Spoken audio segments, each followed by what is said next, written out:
hearts beat to the city streets. We began to feel the fire.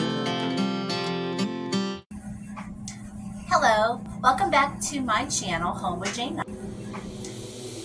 About 30 years ago, I was diagnosed with paranoid schizophrenia and severe PTSD. Okay, my PTSD stems from a traumatic event when an intruder broke into my home while I was sleeping. The terror of waking up to a masked man standing over me and fighting for my life for the next hour and a half left me with deep mental scars. I struggled for many years, just keeping everything inside while raising my 4 kids the best that I could. Many challenges. I managed to attend college for a couple of years, working towards a business degree. I landed a job as head teller at Chase Manhattan and even led the nations in sales for several years. Then everything came crashing down.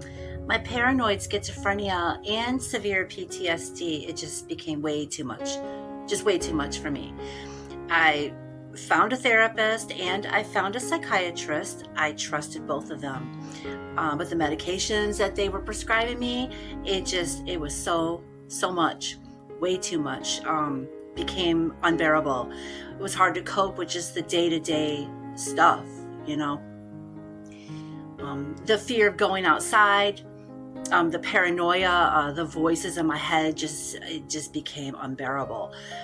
I found myself hospitalized many times, sometimes against my will. They would come to my home and off I went, you know, and I felt myself starting to lose grip with reality.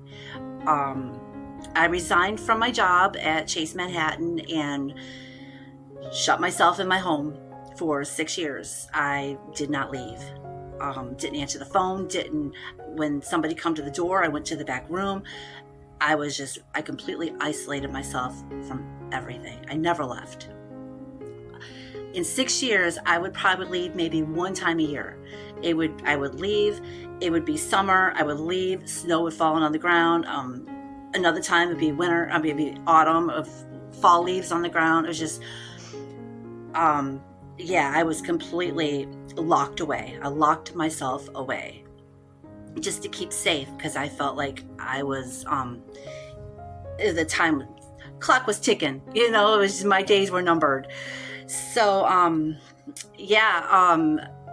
except for the occasional physical or just forcibly taken to the hospital, I didn't leave. I stayed in my home and that was it. My depression started getting really, really bad. I think being locked away, because I locked myself away like I was a prisoner. So being locked away, not going outside, not having that fresh air, it was a lot. It was a lot for me to put on myself. But it was the only thing that I felt that I could do at the time. My marriage ended, 18 years ended, my kids gone. I found myself alone. I was alone, this great big scary world all by myself. And I had to figure out what I was going to do, and like really quick.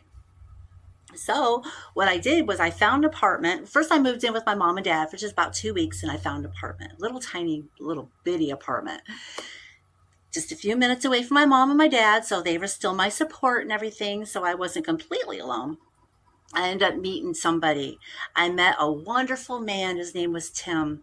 And when he came into my life, I was a mess. I was just over-medicated, not functioning, barely functioning. So Tim was patient. He was very supportive. I continued my therapy and I found another psychiatrist.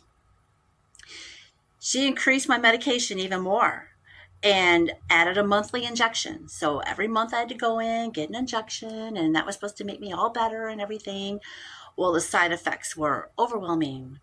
And after 4 years of trying to stay out of the hospital, I never went, not one time, stayed out. And then she gave me a medication with an ultimatum. Take this medication or be hospitalized. The prescribed medication made my voices and the hallucinations much worse. started to feel trapped, I decided, after much soul searching, to wean myself off all medications and find a way to cope without them. This was 5 years ago.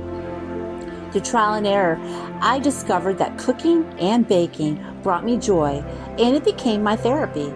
With Tim's unwavering support, I finally found a way to cope and rediscover my inner strength. My channel is all about sharing my journey and the things that have helped me heal. Here you'll find light and purpose. Thank you for joining me on this journey. Welcome to Home with Jana.